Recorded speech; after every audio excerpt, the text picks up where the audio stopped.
The views and opinions expressed by the guests, callers, and hosts on this and all Rense Radio Network programs do not necessarily reflect or agree with those of the network, its commercial sponsors, its radio station affiliates, or Internet broadcast platforms. In these controversial times, we believe the First Amendment and freedom of the press are absolutely essential to the survival of our nation. Thank you. And now, enjoy the program.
Welcome back, one and all. Hope you had a good day today.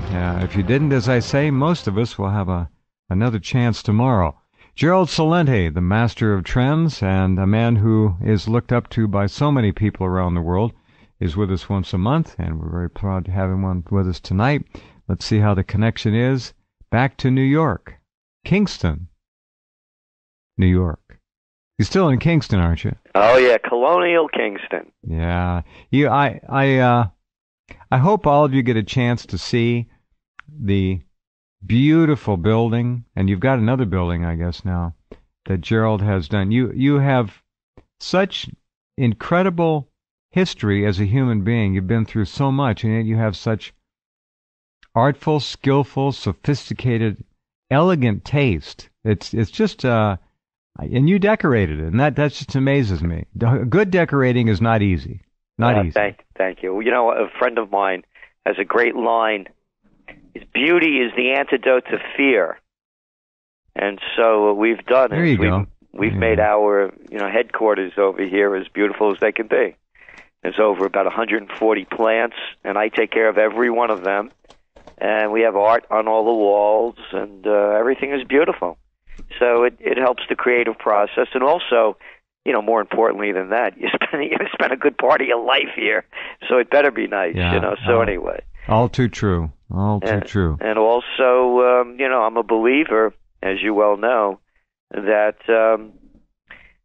commercial real estate in markets like these that haven't snapped back is, and I don't do it for investment. I'm buying historic buildings. Well, of course, you're preserving things. 1750s Franz Roggen House, the 1774 Academy, and it's those kind of buildings, and you'll own Kingston pretty soon. You'll own the whole thing. That's important. You don't own anything. I'm only a steward. Isn't that the truth? Yeah.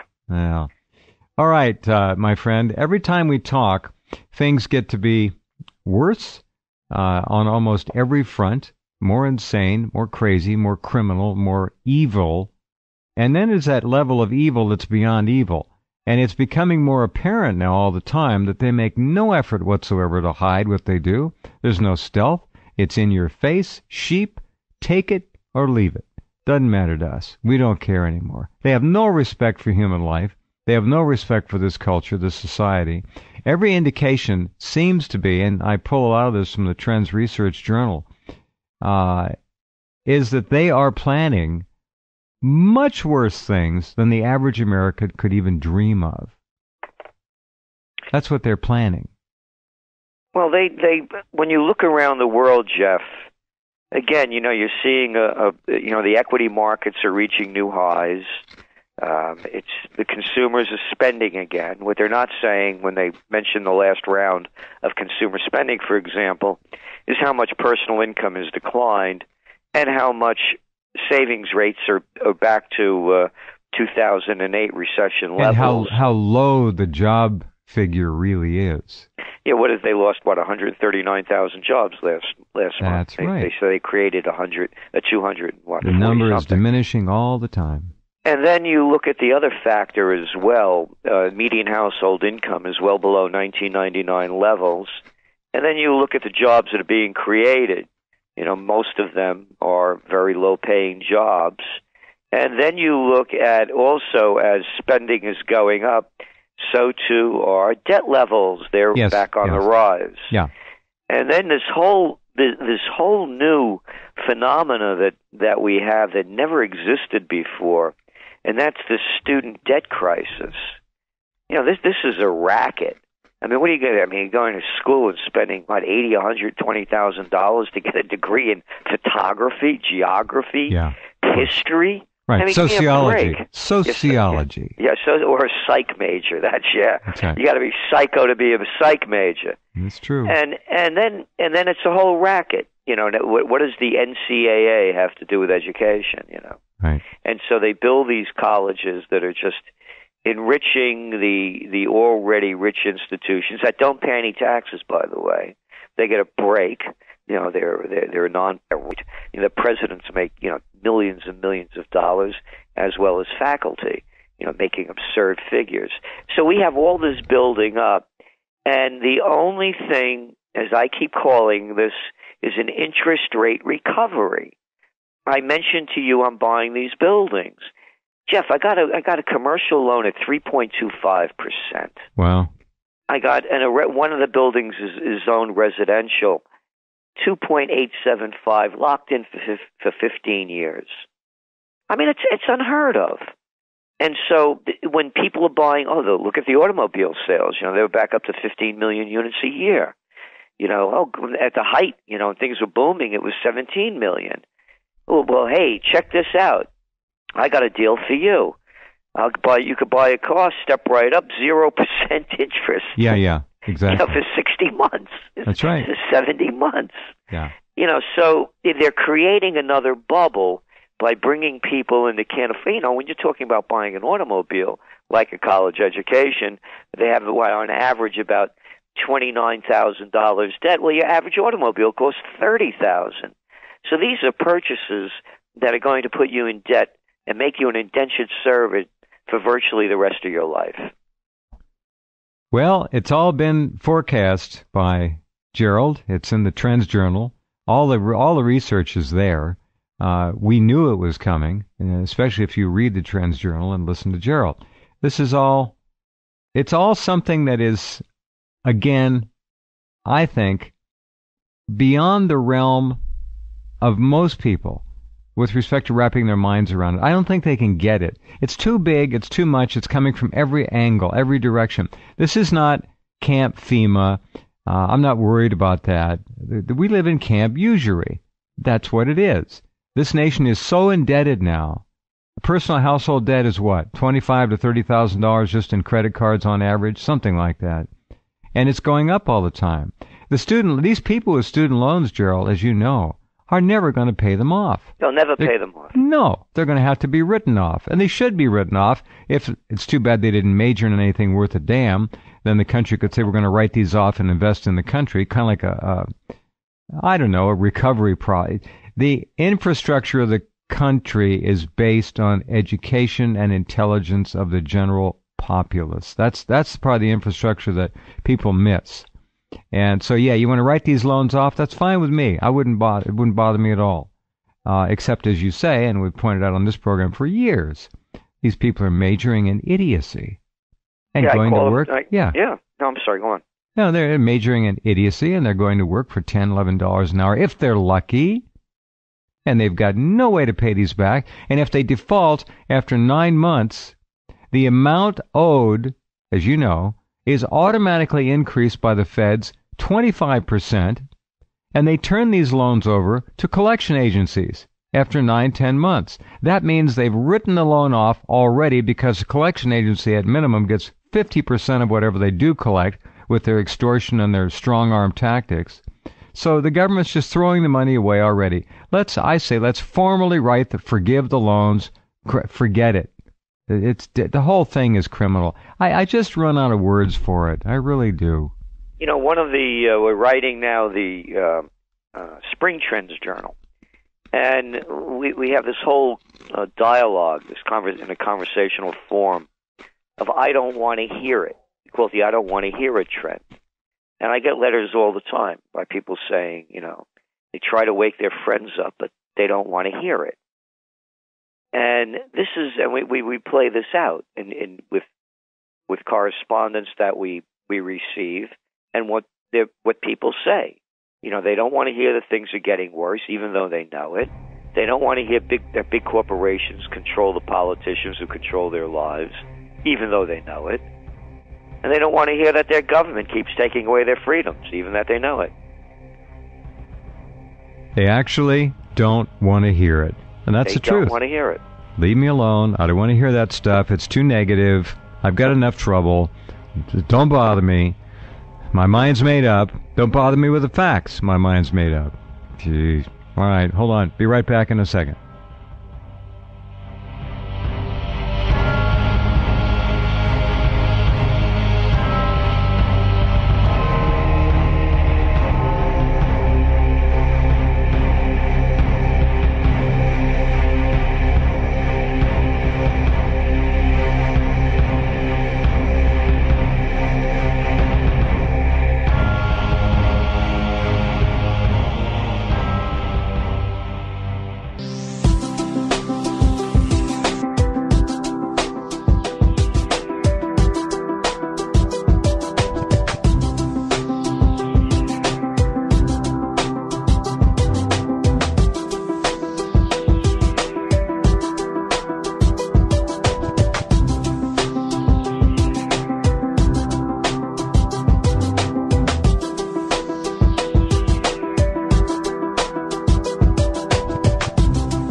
I have said for years that, honestly, parents putting their children through college and paying for it, now the government pays for it. Well, actually, most of the loans come from private institutions, the big banksters.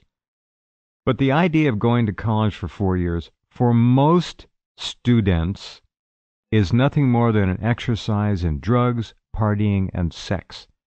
They're always cramming. They're studying at the last minute. They major in idiotic subjects. They shouldn't go to college until they're really ready, if they ever get ready, mentally, to put their backs into it and study. Most of them don't give a damn. They hate the work. They hate the subjects. They hate being responsible. They just party. That's what they live for. So you folks that have kids who are, oh, Daddy, Mommy, can we go to college? Can I? You better think it over. If they really want to make money and be successful in life, they start their own business or they learn a trade. Electricians make $80-90 an hour. Plumbers can make $130-150 just from making a house call. There are many others. But the entrepreneurial spirit in this country is essentially dead by design. The Walmarting of this country really destroyed it. They've got 3 levels, 3 tiers of Walmart stores now. Main Street is essentially gone. Anyway, for those few who really want to go to college and study hard, more power to you. But I know college kids, you do, Gerald, now and when we went, and they don't study. It's all a game to them. Mom and Dad pay the bills. So anyway, that's my little bit on college. Yeah, the whole, as you mentioned, it's the Walmartization of America. There used to be a thing called the local pharmacy, and now there's only CVS, Rite Aid, and Walgreens. There used to be right down the corner from us here in Kingston, New York. There used to be O'Reilly Stationery Store. Isn't that a quaint idea? Now there's just Staples and Office Depot. There used to be hardware stores. Now what do we have? Lowe's and Home Depot. So it's a takeover. All of the regulations that were put in place, banking, there was no such thing as interstate banking up until it began to be deregulated under Jimmy Carter, just like they deregulated the airline industry. I began flying in business in 1974. I remember when you used to fly first class and you have lobster thermidor. It was really first class. And it was real fresh lobster on, yeah. Yeah, no, everything was, it was really first rate. It was fun to fly. And then they deregulated. I remember it very well because I was in D.C. at the time. I was working as a government affairs specialist for the chemical industry. Uh-huh. And so, so I got to, read the Federal Register every day, that kind of thing. And the deregulation process really began in earnest under Carter. And then by the time Clinton came along, that was the end of the game with the Glass-Steagall Act and other deregulating the communications industry.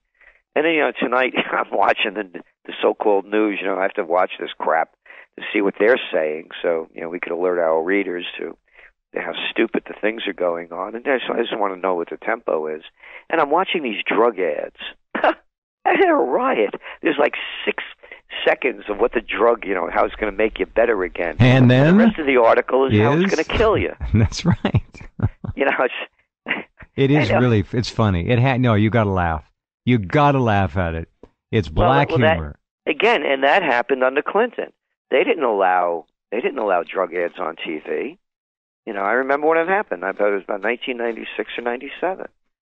And this doesn't happen in other civilized nations. They don't permit this kind of thing. So it's a takeover. It's a takeover at every level.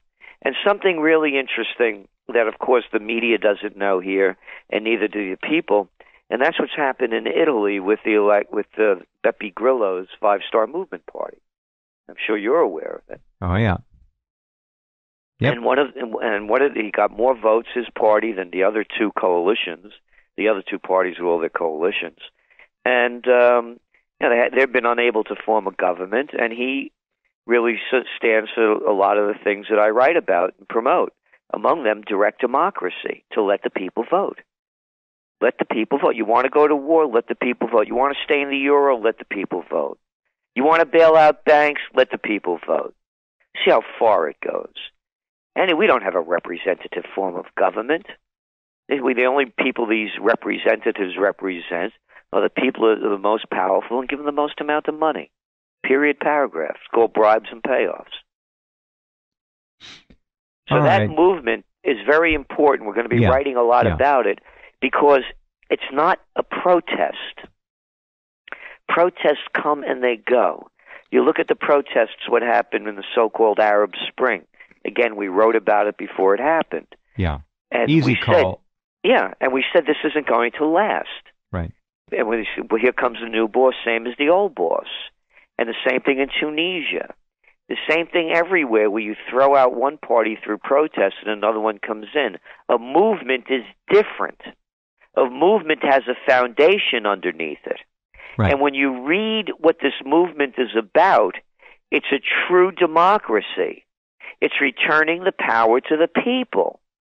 And I believe that if they don't kill him, and if they don't demonize him, or as they're already trying to do, because he criticizes Israel, and he's called an anti-Semite, like anybody, including myself, that criticizes Israel for breaking international law, for continually stealing Palestinian land. Not to mention human rights violations. Oh, yeah, you hear the new one? Now they have their own buses for the Palestinians. And they even put them on the back of the bus anymore. So they've lost their back of the bus status. Yeah. Right? Separate they roads, got their own separate buses, separate. Yeah, okay. So anytime you point this stuff out, you're called an anti-Semite. I can criticize America all I want, but don't ever criticize Israel. And since when does a country become a religion? I can criticize America. I'm not criticizing Protestants and Christians and everybody else that lives here. I'm criticizing the government. Yeah, that's a superb point. You can question God, the existence of God, or anything about God, but you cannot question Israel, or you're instantly labeled. This has got to stop, folks. I was at one point, about 10 years ago, 15 years ago, thinking that the masses were going to wake up and reject this, throw this yoke of horror off of them, living in fear, literally. But they didn't do it, because the dumbing down curve caught up with and surpassed the enlightening wake-up curve in too many cases. And now they're back to their old tricks. Hold on just a second, we'll be right back.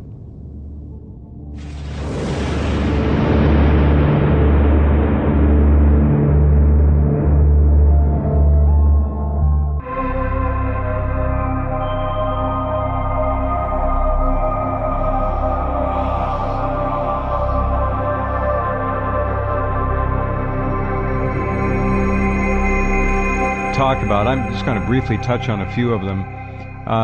NOAA, NOAA, NOAA had an entire West Coast ocean survey of cesium 134, 137 in 311 2 years ago. By the end of March 2 years ago, the entire West Coast, most of the entire Pacific, was covered with Fukushima cesium. All right, it's still there. And it is concentrating now. They expect a peak concentration, not for another 3 to 5 years. You don't want to be going in the water. You know you're not supposed to eat anything in the Pacific Ocean or that comes from it anymore. That's over, folks. History. Done. Finished. All right? So we have that. We have the idea that the entire the northern hemisphere around the world has been covered with Fukushima cesium-137. That is another U.S. government model. You can see these stories up at Rense.com. Alaska animals are continuing to show more and more signs of obvious bioaccumulated radiation poisoning. They're showing skin sores, illnesses, and they're showing death. That's just one little issue we have to face with. Then we can move into the drone story, all right? Drones now are being deployed all over this country at an incredible rate. The FAA is certainly not impeding anything. In fact, they're promoting it. DHS just bought another $9 million worth of Sig Sauer handguns in less than a week. They've got almost 2 billion rounds of human-killing ammunition. They have so many weapons now, they could literally... I think they have more weapons than the Israeli army does by far. I don't know where to go. We've got the new Pope. This is supposed to be the last one, according to prophecy. Later on tonight, we'll be talking to John Hogue about that, the world's foremost scholar on Nostradamus, who has made a tremendous name for himself in studying the history of the papacy all the way back. Venezuela, the murder of Hugo Chavez, no question. Capriles Rodinsky, the Zionist supported by big business folks and Zionist money, is running against Maduro. So watch for Capriles Rodinsky. He doesn't talk about his last name. He's Jewish, but now he claims to have converted to Catholicism. We can go on and on. The Gulf of Mexico, utterly destroyed, gone. You cannot eat anything in the Gulf of Mexico anymore. That's history, too. It just continues, Gerald. Everywhere I look, all the headline stories I post every day are becoming worse and worse and worse. And the easiest thing to do in this country is to, I think, frighten the sheep into even further mental stupor. They don't have anything going to begin with, but you start to wave any of this stuff in front of them and they want to run away back to their TV and their Budweiser and their sports. So I don't know. I don't know how much more time we have. Do you get the feeling, do your trends show that something big is going to happen? Could be North Korea invading South Korea with a limited exchange of nuclear weapons. Could be something bigger than that. Syria obviously is marked for extinction. Western money, Zionist money being poured into those so-called rebels. They're not their mercenaries. Human rights violations? That's a given. Beheadings, slaughters, mass murders, rapes. It goes on around the clock. Anyway, that's just a few of the stories I try to cover here. Now, your job is to try to synthesize all that, and you do it brilliantly, and you can point in the direction that we are going, inexorably, because we are being forced and led and articulated into that future, and that future is very close at hand.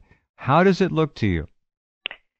They're going, again, on the economic front, the only thing that's holding it together, whether it's in the United States and what they call quantitative easing, printing money out of thin air, whether it's in the European Union with ongoing monetary transactions, printing money out of thin air, or whether it's the new Prime Minister of Japan, Abe. You saw the yen has declined 20% since he got in office in December, printing now the Bank of Japan money out of thin air. And so it cannot sustain itself. When all else fails, they take you to war. I've said this over and over again. We're seeing a parallel play here. The crash of 1929, the Great Depression, currency wars, trade wars, World War. Panic of '08, the Great Depression. There's a depression. There's a depression. And, you know, they still do not call what's going on in Spain and Portugal and Greece and Ireland. They don't call those depressions. You have 30% unemployment officially in Greece. Right. You have 28% in Spain. Mm-hmm. You have a youth unemployment rate throughout the Eurozone of about 30%, well over 50% in Spain and Portugal. Portugal is about 35% officially. Same thing in Italy, about 26% youth unemployment. You go around the world. You mentioned Syria, a war instigated by the United States and the Arab Little League, Qatar, who of course owns Al Jazeera, and you get their propaganda as well. And then you look and Saudi Arabia, the same ones that instigated the Libyan war. Oh, Libya. Oh, yeah, it's up for grabs. Well, the Italians can't get natural gas anymore. Wonder why? Couldn't be because of the fighting going on. Now in Libya with those wonderful rebels, you remember that one to bring... That was a time-limited, scope-limited kinetic action. How stupid of me. I forgot. That's right. So now that's spread now, and now you have the French back in Mali. They can't get over the French Sudan trip from 1896 to 1960. Well, oh, and by the way, they just pulled out 50 tons of gold that was mined in Mali last year, up 14% from the year before. Yeah, we're looking at the recolonization of Africa. They're taking us to war around the world, wherever they need to. We got U.S. troops in Niger now. Guess what they're doing, folks? They're guarding the uranium mines in Niger. That's right. A noble action for American military men and women. 75% of France's power is nuclear, and they get it from Niger. And now with Niger, that was a dirt-poor country, they were doing contracts, negotiations with the Chinese and India for uranium. That's ended now because now the French have taken over the uranium mines. They brought their troops in. Now, when you start putting this all together, start looking at the papers. Every day, virtually, you're hearing about hacking from China. Yep. And the cyber wars. Yeah. So this is the perfect kind of war that they never have to prove, and they could blame China on. One of the things that I watch every day, or virtually every day, I should say, is CCTV, China TV. Perfect propaganda outlet. Yeah. You know, mirrors the American propaganda outlet. But I watch it because I want to hear what they have to say. And you should hear their responses to these cyber attacks. Mm-hmm. They're saying, no, it's the other way around. We're getting hit all the time. I'm sure they are. Yeah. I am too. And so this is what they're leading us up to. I see it as more war. More war, more stress, more grief at home, ever dumber Americans. I still am amazed at the rapidity with which they implemented the final end run around our republic and our Constitution. They just raced around it. There was not even any, no deliberation at all. They knew there was no pushback, and they just opened the gates. Boom. First announcement by the so-called rebels in Libya. Remember, folks, when they took Benghazi? First announcement. The new Libyan central bank is open for business. The Rothschild central banking template was plugged in as numero uno. Happens every time. Remember Saddam Hussein? He didn't have a central bank. Neither did Gaddafi. Neither do the Iranians. Neither do the Cubans. Neither do the North Koreans. What's that tell you? Should tell you a lot. We'll be right back. One man, Mike Dillard made 5 predictions which forecasted the 2008 economic crisis and the pending Eurozone collapse. This week, Mike unleashes 3 brand new, shocking, must-watch videos with predictions for the coming year. www.the3videos.com. Over the past year, Mike Dillard has helped thousands of ordinary people create and recover wealth by tapping into the black box investing strategies the big banks don't want you to know about. www.the3videos.com. As the European banking system implodes and governments collapse at breakneck speeds, the next 12 months will be the most anticipated and important months in modern human history. This will make 2008 look like a walk in the park. Everyone will be affected. Go to www.the3videos.com now. Learn how to prepare your family and prosper during the global financial collapse. Do you know the incredible importance of Heirloom Organics non-hybrid seeds? Well, non-hybrid or open-pollinated seeds allow you to collect seeds from one crop and use them in a future planting. And all Heirloom Organic seed packs are 100% non-hybrid and non-GMO. Heirloom seeds are hermetically sealed for long-term storage so you can use them now and save some for an emergency. Spring is coming fast, and it's time to plant the best seeds your money can buy. Heirloom Organics offers a treasury of choices: the Seed Vault, the Homestead Pack, the Farm Pack, and the Family Pack. The remarkable variety of seeds ranges from the Fruit Lovers Pack to the Green Pack, and from the Drying Beans Pack to the Grains Pack. Click on the top banner at Rense.com and take advantage of the special promotion available only to Rense readers and listeners. Or go to non-hybrid-seeds.com. That's non-hybrid-seeds.com. Liberty Coin and Precious Metals is one of the fastest growing gold sellers in the country. And as one of their customers, I know why. They simplify the process of buying coins and precious metals. No hidden fees, no hard sell, no mystery. Just great prices. In fact, some of the best in the nation. And they post their buy and sell prices on the web and in their stores. I value that transparency. And Liberty's experts took the time to get to know me and my investment needs. And they're serious about privacy. There are so many reasons I'm now a Liberty Coin and Precious Metals customer, but the most important is I trust Liberty. Call Liberty Coin and Precious Metals, 877-511-COIN. That's 877-511-COIN, or on the web at libertycpm.com. Liberty.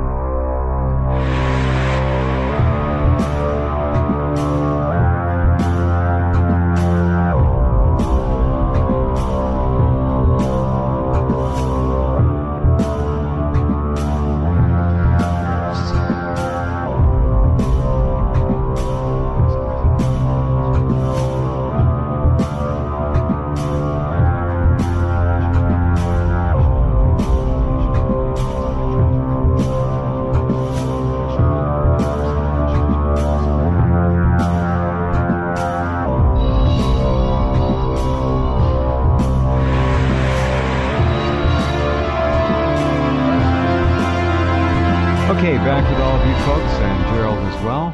Reminding you can go to his website and get yourself, without question, one of the most unique publications on the planet, the Trends Research Journal. It's right there. Just go up to guests and keep it simple and click on his name. And you go right to the website and enjoy there's a lot there. TrendsResearch.com, and sign up. I've got my copy, and again, the artwork in there is superb. The writing is even better than that. And I look forward to the next edition. All right. What do you want to talk about in this section? Well, thank you. Also, we do I do Trends in the News every day. So we have our own news program as well. That's part of the subscription. You mentioned, first of all, about the environment and what condition it's in. How about those 6,000 pigs floating down the Shanghai River? Yeah. The river from Shanghai into Beijing. I mean, that's lovely, right? And look at the pollution on that place that's poisoning the world as well.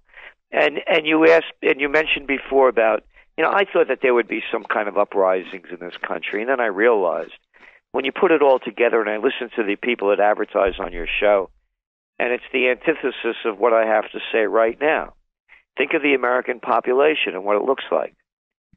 Processed food, processed minds, processed politicians, processed news. It's all processed. They're processed, all right. They're processed. Yeah. There's no fight in them. There's no soul. No, programmed, processed, created. They're consuming zombie automatons. That's all. And look at the drugs they have everybody on. I mean, painkillers. They kill your mind in a million ways.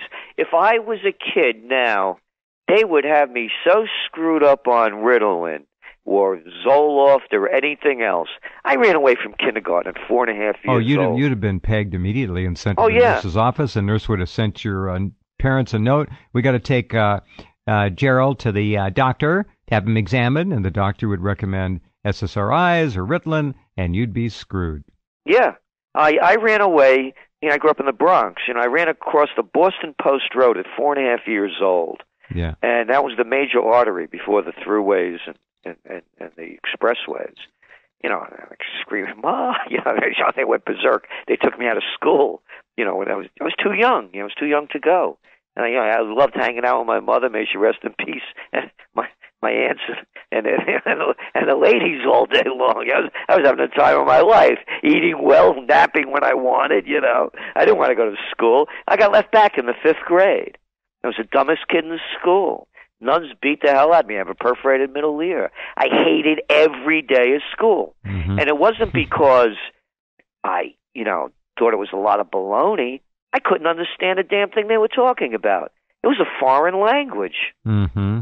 In the truest sense. I mean, they were talking, when you, T-O, T-O-O, and T-W-O. That was the end of it for me. I'll never forget it. I just couldn't keep up with that kind of thinking. And I barely got out of college.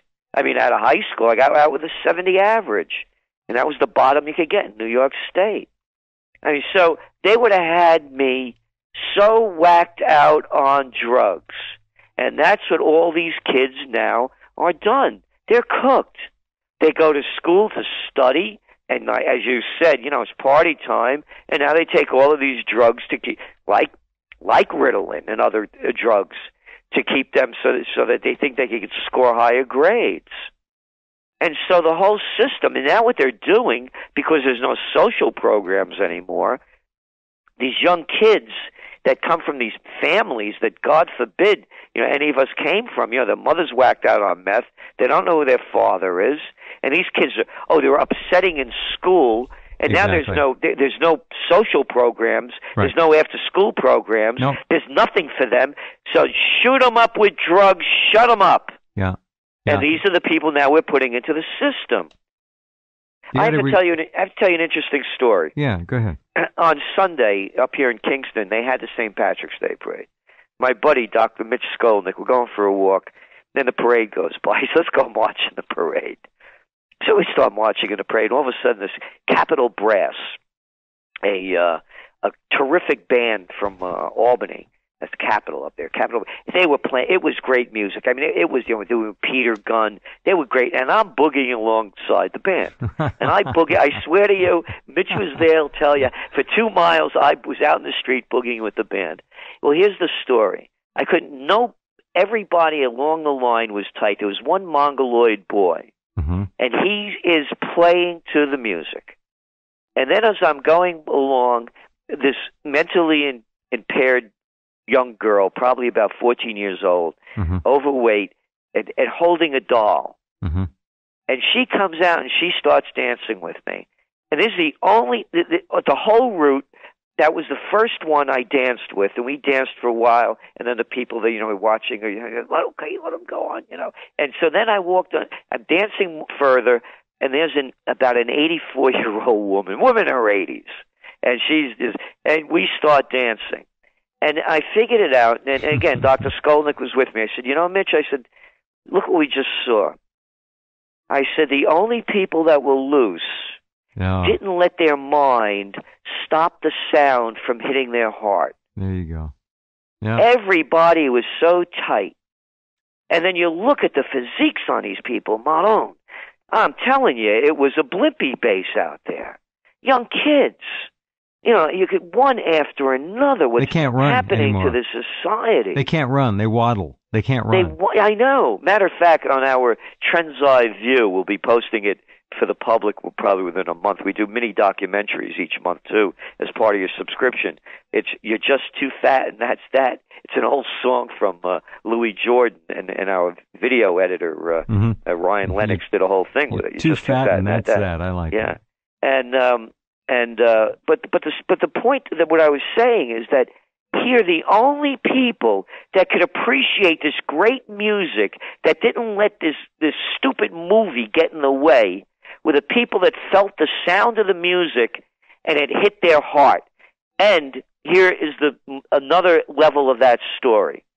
Do you know that Giuseppe Verdi, you being a fan of great music, the only passion that he had for creating the great operas like Aida and everything that he did from a young boy was to unify Italy. Because, you know, in the 1800s, I mean, Italy was all broken up. The Germans had a piece, the Hungarians had a piece, the Austrians had a piece. The original balkanized nation, yeah. Exactly.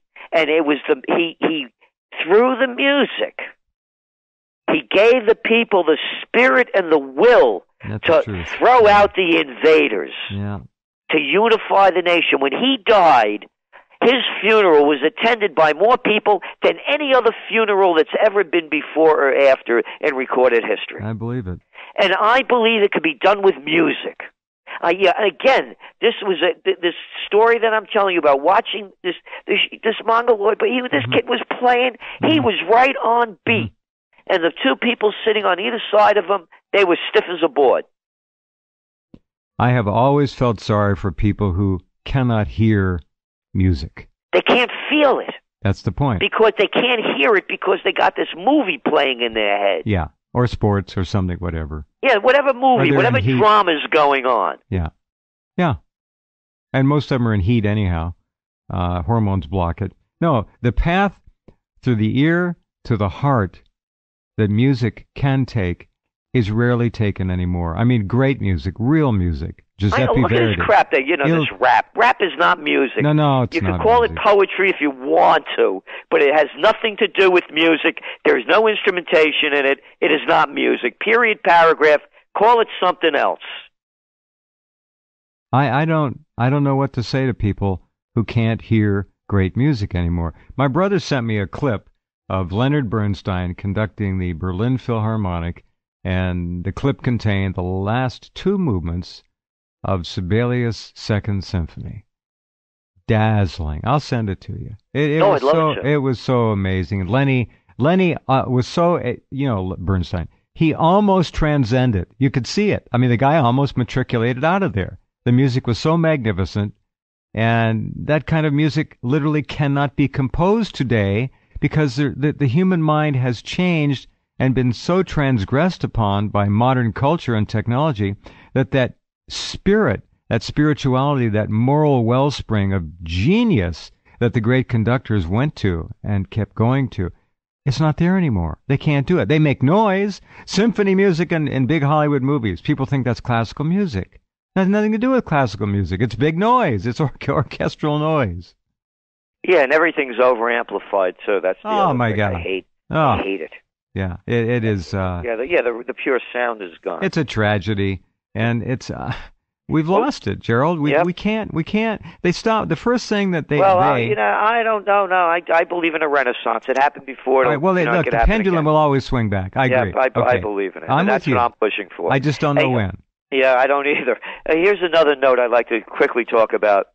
I've been saying all along on your show and others, and on national television and all over the world, that the reason gold prices are down is because the market is thin, it's being manipulated.